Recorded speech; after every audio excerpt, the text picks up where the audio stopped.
Morning, Christmas Eve, right? Alongside Meredith Mitchell and Cynthia this morning from Pulaski Tech. We only got 2 more days till Christmas, and Cynthia, you know, we're getting ready for Christmas, and people are doing the last-minute cooking and still trying to come up with ideas for Christmas breakfast or Christmas dinner, and you've got some great ideas this morning. Yes, actually, I brought a dish that I prepared for the family several years ago, and they loved it, so I brought it back. And it was a big hit. It was. It is a sweet potato and pear casserole. The 2 ingredients go really well together. Actually, I make a soup out of sweet potatoes and pears also. Okay, so is this, it seems really healthy. It's actually, I took a Weight Watchers recipe. I added about ½ a tablespoon more of butter, so it may not quite be Weight Watchers anymore, but it was about 4 points. But the original recipe called for a tablespoon and a half of butter. So. Okay, and it sounds very Christmassy as well. Perfect time of year. You know, pears are something that I don't think a lot of people associate with Christmas, but it's a good flavor to add to a cold day. It is, and if you don't want to do pears, you can do Granny Smith apples, but I like pears in the fall, you know. They're usually a little more ripe. Okay. So. Sounds great. All right, Good season forward for to that. Thank you for being here this morning. We Thank you appreciate for having it. me. Hello. Yeah, we've got Cynthia Malik with us from Pulaski Tech, and this is a bit of a spin on your classic casserole dish. Explain what we're going to be cooking today. Okay, so it's basically a sweet potato and pear casserole. It's really simple. It has some ginger root, fresh ginger root in there. Wow. You can use a powdered ginger, okay, but the fresh ginger really gives it a little bit of a different flavor. And the is aromatics. that easy to find? It is. Yeah. Okay. Yeah. A couple of years ago, it may have been a little harder to find, and it lasts in your refrigerator, and it's great for stir fry. Oh yeah, that's so, a good idea. You can buy as much or as little as you want, and keep it in the refrigerator. Okay. So. And obviously the sweet potatoes are involved. Sweet potatoes now. I chose some nice, pretty round ones. Okay. Just because they would make these nice, beautiful circles. Sometimes you get the real big, fat ones. Right. So, you know, you can kind of sort through them. Now, this recipe really only takes 2 about this size, so I bake these in the oven. Okay. The original recipe called for putting them in the microwave, but I love the sweetness that roasting them creates. Okay. And I put just a little bit of salt in there. Salt will help sweeten up vegetables. It kind of brings the natural sweetness out. Oh. So we don't have to use as much sugar, and then, you know, we're going a little healthier. That's right. And, you know, I guess in microwave, I would assume they'd get a little bit more mushy than easy to cut and place inside the casserole dish. I would think so. I use the microwave mostly to reheat things. I didn't own a microwave for many, many years, and my husband bought me one, and then I was like, yeah, you're right. It's kind of nice to have. Yeah, so. it is. And so we're going to be cooking this up here in just a little bit. So it involves pears, sweet potatoes, ginger roots, and maple syrup. And maple syrup. Very wintry item that a lot of folks love the flavor of that as well. So we'll be looking forward to that. And after the break, we're going to give you your Christmas forecast. What will Santa and his reindeer have to contend with as they enter into Central Arkansas? It's all after a break.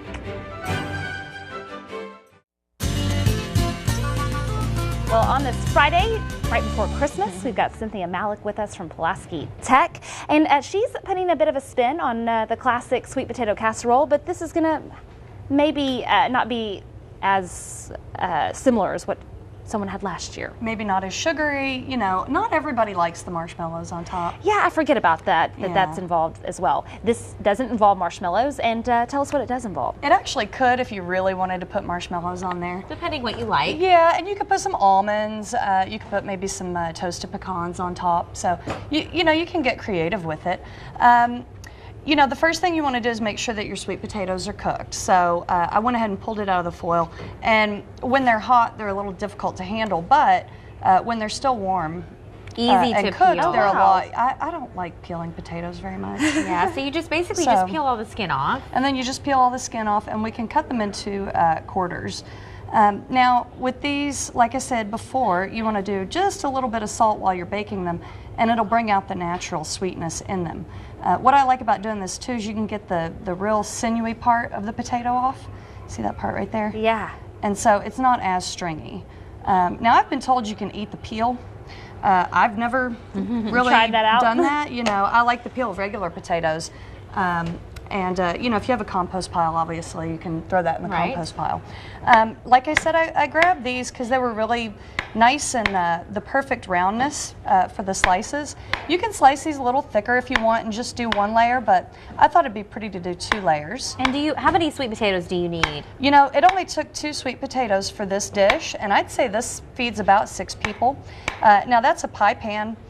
You can use just a regular casserole dish. I'm amazed by how well you're cutting them. Oh, well, No, thank I was you going so to say, much. I'm glad you didn't ask us to do that. Me too.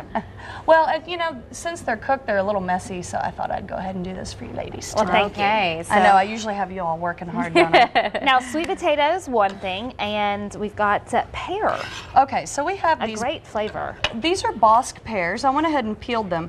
They're nice and ripe. You know, the riper they get, the softer they get. So they're a little more difficult to work with when they get soft. So I peeled them, cut them in half. I cut the top off. But you can take this is called a Parisian scoop, and you know, or a melon baller. You know, Okay. a lot of people use Yeah. that. Now, Cynthia, And you there's can just different take the types of bottom. pears. Yes. So do you need to use a certain? You know, Variety? I picked the ripest pears that were in the grocery store. I like Asian pears, Yeah. but they weren't very ripe. So So you need I to make sure they're decided- ripe. That's one Or of the buy them secrets. early. Okay. You know, I bought these yesterday, so Pears in season. pears in season. Let's see. So you just want to give it that really pretty color there. I mean, the really pretty shape here. And with the Parisian scooper, it kind of. I see why you did it gives it that a way. real pretty, Cool. a real pretty shape. Now, if you'll turn that burner on, Okay. maybe you know mid-low. Okay. Okay. Now, ginger you can peel.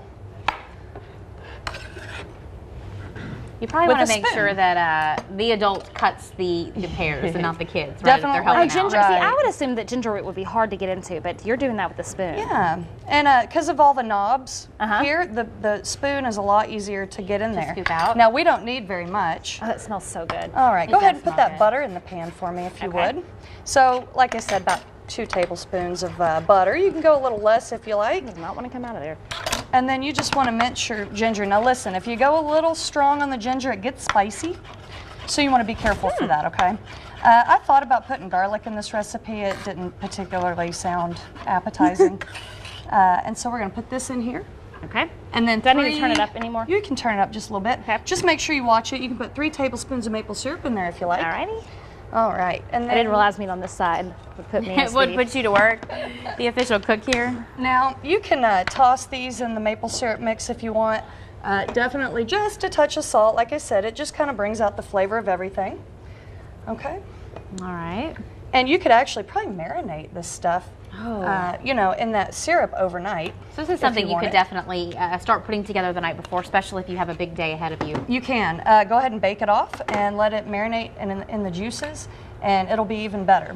And just kind of shingle your sweet potatoes nice and neat. You know, nobody's going to see the bottom layer, but, you know. Now, your kids were on last week. They have were. they tried this dish?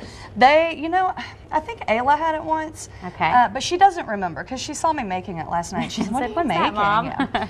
So I'm not sure that she remembers, but you know, if you'll remember, Evan eats everything. He's Yes, the eater. he's the eater so of the I'm group. sure he would love it. My husband was kind of looking at it in the oven. He could smell it, and it just Smells good. smelled absolutely delicious. Okay, so what do you want to make sure you set your oven at? 375 degrees. And how long? And we put it in the oven for about 15 minutes covered. That just kind of lets it heat up nicely and kind of starts to steam. But then you can take the foil off. So we want to make sure we put foil over Yes, it when we put it in. cover Okay. cover it for about 15 minutes. Take the cover off, and it kind of starts getting this toasted color Mm-hmm. on top from the sugar. So it kind of gets a caramelization, and you can do whatever pattern you want on the top. Makes it look kind of pretty. Now, if you do almonds or something on top, it's going to kind of take away from that, but it sure will add flavor. Okay, looks delicious. We will be back to try it, let you know how it is. It is now 9:22. Stay with us. We'll be right back. All right, we're finishing this up. So basically, we made sure that that was simmered and ready to go. We did. And that's kind of the juice, and we pour all that in there. And you said that'll kind of caramelize everything Oh, yeah. in the oven. You don't want it to get too brown, but it will start to get a little bit brown. And I cooked this overnight. or last night, let it chill overnight, and then took some of the juices from the bottom of the pan and drizzled it back over the top. Or you can just reserve a little bit or just make a little bit more. Okay, sounds great. And remind us really again how long good. you leave it in the oven for. 15 minutes covered, take the foil off, and then about 30 minutes or so, depending on your oven. It does. It tastes fabulous. So take a look at it, make sure everything's soft. Just take a toothpick and make sure all the pears and sweet potatoes are tender, but should be. Sounds good. And you can always find the recipe on our website, today'sthb.com, as well, in case you missed it. All right, and today, just cloud cover. No rain, but it's going to be a chilly day ahead of us. Get that shopping done, and everyone have a very Merry Christmas. We'll be back with you today at noon. Until then, remember the news is always on at today'sthb.com. Have a good one. Merry Christmas. Happy holiday. Happy holiday. May the calendar keep bringing happy holidays to you.